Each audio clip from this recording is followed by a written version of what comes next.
Measure airflow cubic feet per minute with the HVAC temperature rise formula by pairing the heat input at the electric strip heaters with the precise supply return temperature difference.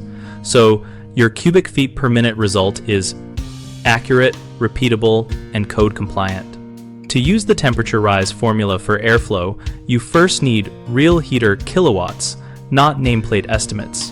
Confirm by taking voltage across the electric heat strip taps and clamp the current on each leg, then compute kilowatts as volts times amps times power factor for each stage and sum them.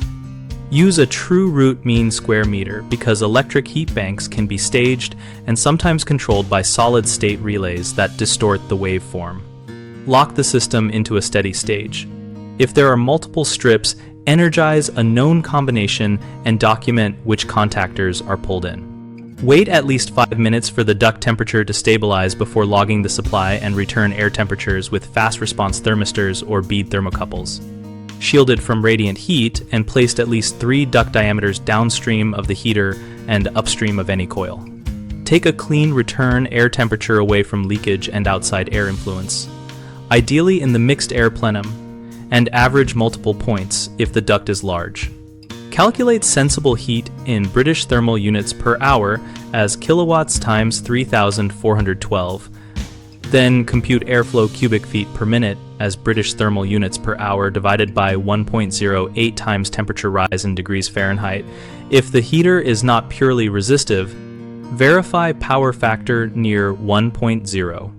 Cross-check your result with an external static pressure and manufacturer fan table. If the airflow does not reconcile within 10%, recheck temperature probe placement and heater staging.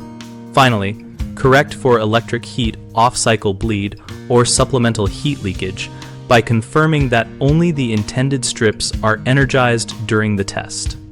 One of the biggest mistakes in HVAC airflow testing is measuring voltage at the main air handler instead of the electric heat strip heater terminals, which skews kilowatts and makes the airflow cubic feet per minute calculation wrong.